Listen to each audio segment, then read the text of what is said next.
या फसव्या सरकारचा निषेध व्यक्त करतो।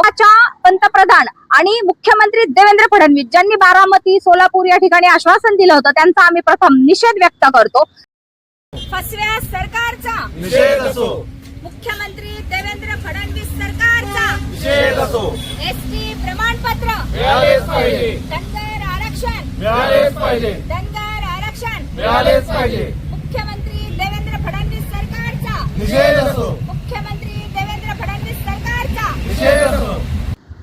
आज बारामती प्रशासकीय भवन इथे 29 जुलै या दिवशी 2014 रोजी माननीय आजचे मुख्यमंत्री देवेंद्र फडणवीस यांनी जे बारामतीमध्ये धनगर समाजाला आरक्षणाच्या बाबतीत जे आश्वासन दिलं होतं की पहिल्याच कॅबिनेटमध्ये आम्ही आरक्षण लागू करू, ज्या उद्धव ठाकरे गटाचे सुभाष देसाई सर आणि देवेंद्र फडणवीस यांच्या सहीचे पत्र त्यावेळेस धनगर समाजाला दिले होते, परंतु 12 वर्ष फसवणुकीची झाली, एक तप पूर्ण झालं। म्हणून आज या ठिकाणी आम्ही या देशाच्या पंतप्रधान आणि मुख्यमंत्री देवेंद्र फडणवीस ज्यांनी बारामती सोलापूर या ठिकाणी आश्वासन दिलं होतं त्यांचा आम्ही प्रथम निषेध व्यक्त करतो।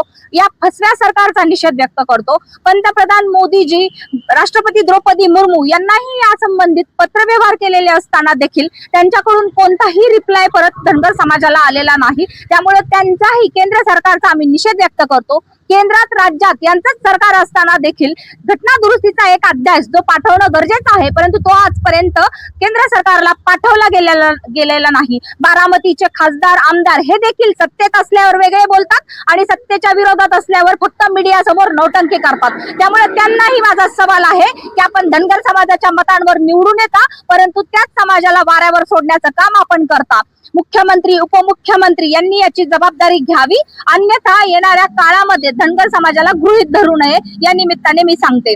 घटनेचे शिल्पकार डॉक्टर बाबासाहेब आंबेडकर यांनी जी घटना लिहिली त्यामध्ये कलम 340, 41 आणि 42 यानुसार अनुसूचित जाती जमातीच्या अध्यादेश 1976, 1950 यामध्ये 108 या कायद्यानुसार धनगर जमातीला अनुक्रमांक 36 वर धनगर म्हणून नमूद केले गेले आहे। अनुसूचित जमातीचे महाराष्ट्र शासनाच्या महसूल व वन विभागाच्या पत्रकामध्येही हे नमूद आहे, तरी देखील महाराष्ट्र सरकार हे मान्य करत नाही। एखाद्या शंभड्या पोराला सुद्धा धनगर आणि धनगड यामधील फरक करतो।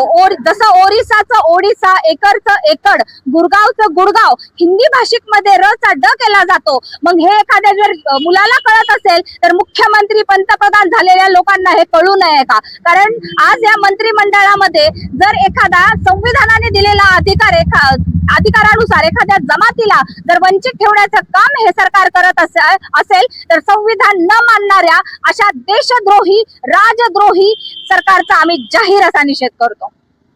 आज 29 जुलै बारामती प्रशासकीय भवन या ठिकाणी म्हणून हा निषेध करण्यात येत आहे।